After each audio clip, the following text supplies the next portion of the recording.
Your caravan has been traveling north from Spain for weeks when you finally see it.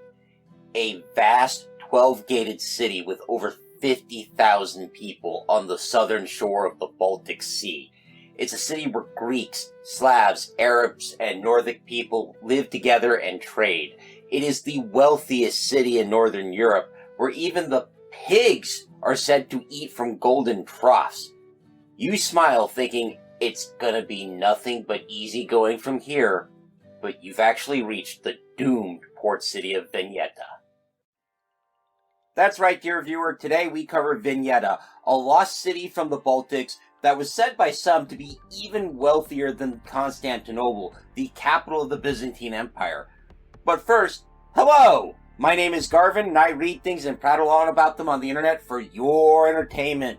With the introductions out of the way, let's turn to the lost city of Vineta. Vineta, also referred to as Jumni by some of my sources, was said to be an incredibly wealthy seaport on the north coast of Poland or possibly Germany.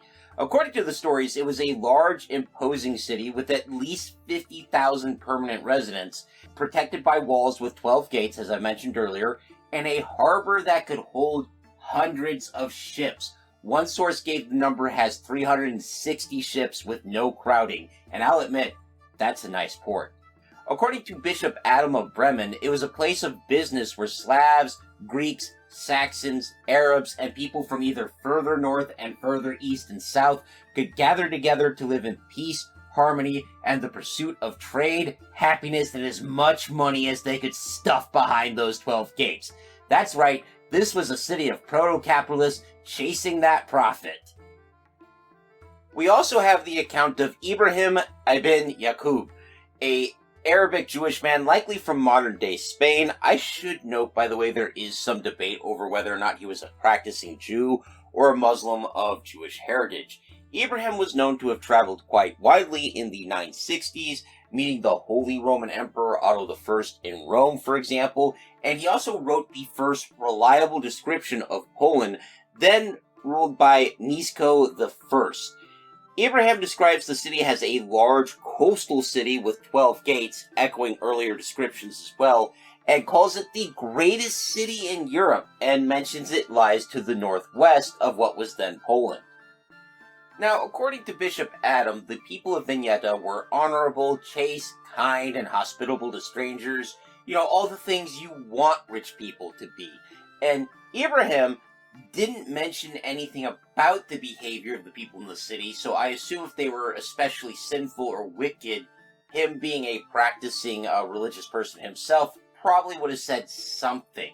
But folklore and myth declare that the people of Vineta grew prideful and arrogant about their wealth and turned to a degenerate and wasteful lifestyle that led to their city being drowned by a wrathful almighty somewhere around 1000 AD. And to narrow this down just a little bit more, we know that Ibrahim was knocking about in the 960s, so this had to have happened, I would say, after 970, for example. And we know that Bishop Adam was writing after the supposed destruction of the city, and he wrote around 1072 AD, so that still gives us like a 100-year chunk to work with, I know. But it is interesting that Bishop Adam, who is writing so soon after the destruction, at least several decades afterwards, refers to them as an honorable and chaste people, which leads me to believe that the sin was added to the story later to give the destruction of Vineta a moral element, because we do like to add morality plays to our history. This also reminds me a bit of the Leoness story. That story is very vague about what exact sin caused that land to be drowned as well. Speaking of the drowning, there is one story I've run into about this on Tumblr and several blogs, but none of those gave me any source that I could track it back, and this version of the story is not mentioned in any of the more academic works I've looked at as sources for this video, so I am inclined to believe that this version of the story is another example of the internet hallucinating mythology into existence, but I could be wrong. It does happen.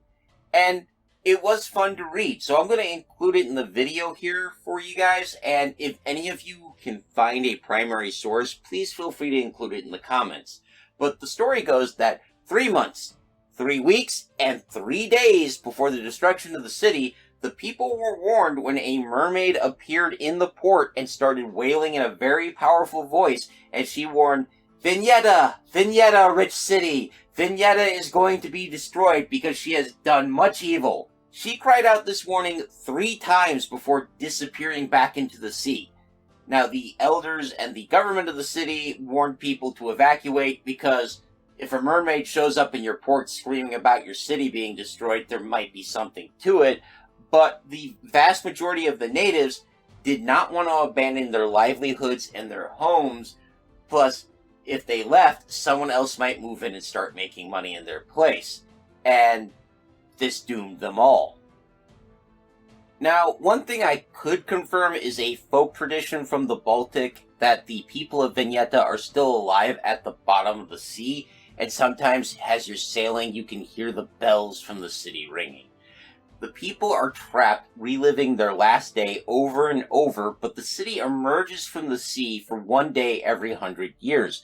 And if a single person finds Vineta and spends but even 1 penny within the city, all the people of Vineta will be freed from their curse and their punishment will finally be over. Another story comes from the Phantom Atlas, which shared a story that was printed in the New York Times August 1897 issue, where if a man and a woman fast during the day for the full week before Easter, and then on the dawn of Easter morning, climb a local mountain, and after getting rid of all of their clothes, yes, it's one of those rituals, sacrifices a black rooster and a black swan, or if a black swan can't be found, a pure white ghost will be an acceptable substitute. While they do this, the man must call on the god Radagast, and the woman must call on the goddess. I couldn't find a pronunciation guide, so here goes my best shot, folks. Slavantite? Both of them will see Vineta appear at the base of the mountain and can go down and enter the city. Both those deities were supposed to be pagan deities, worshipped in Vineta, but none of the sources on Vineta itself mention much about them. Now, I mentioned that Vineta is also mentioned as Jumi, and it's also called Woolen in some sources. And those names are linked to a semi-mythical stronghold of pagan Viking warriors, and that stronghold is called Jomsborg. This also lends itself to the name of that order, and they were called the Joms Vikings. And I gotta give them credit for consistent branding. Branding was important to these guys because they were a mercenary order, sworn to the worship of the Old Norse gods. So like any other group selling their services, they needed to get the word out and be exactly clear on who they were and what they did. And what that was show up, kill your enemies, get paid, and go home. Now, while it appears that they only accepted pagan recruits, they would fight for anyone who could pay for their services, whether that person be pagan, Christian, or something else. And according to the Joms Viking saga, the order was very selective about who could join, requiring feats of strength from applicants. And once you joined, you were required to follow a very strict code. For example, women and children were not allowed inside the order's fortress walls. There are some suggestions that some of the warriors kept families within the city itself outside of the fortress. The Joms Vikings, or at least some kind of mercenary company of Norse warriors, did seem to actually exist, although the stories have the order ending around 986 AD, after the disastrous loss at the Battle of... Okay, I've put the name on the screen, and I'm going to try and say it, but I could not find any pronunciations, so this is my best shot. The Battle of Horonga Vajar.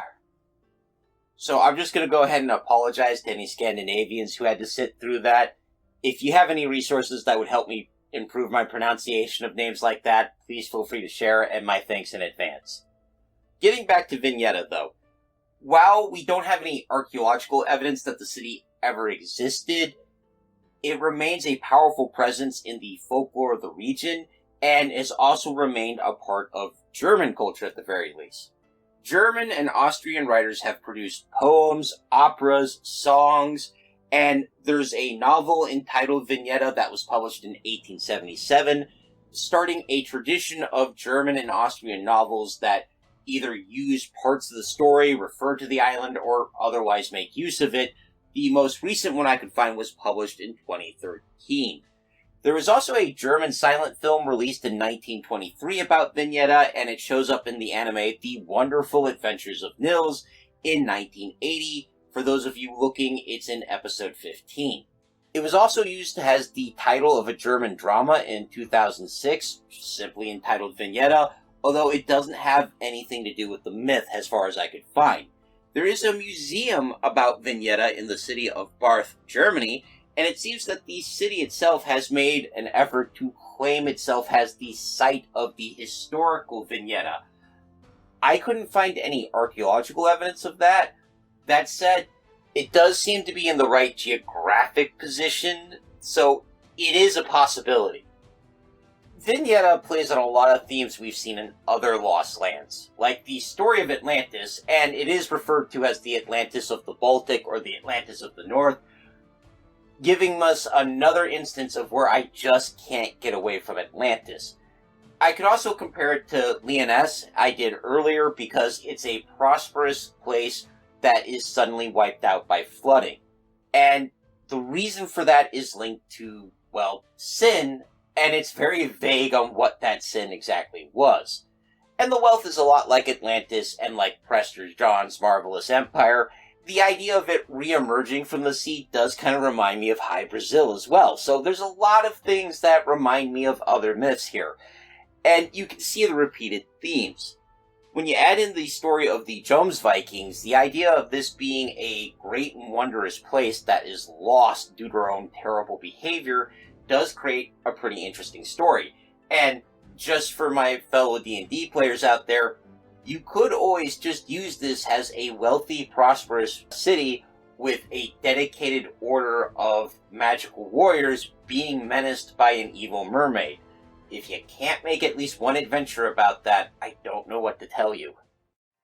It's on that note that I'm going to end this week's video. I hope you found it informative, or at least entertaining. If you did, please leave a like, a comment, or consider subscribing, as all of that helps me in my eternal battle against the Dread Lord Algorithm. Dare be on his name. If you'd like a voice on future videos, consider joining my Everwise patrons. $1 a month gets you a vote. And speaking of those patrons, I'd like to thank my biggest supporter, Big Steve. Now, next week, by vote of those same patrons, we're going back to China, and we're covering Fusang. And I hope you'll join me, but until then, take care of yourselves, take care of each other, and keep reading.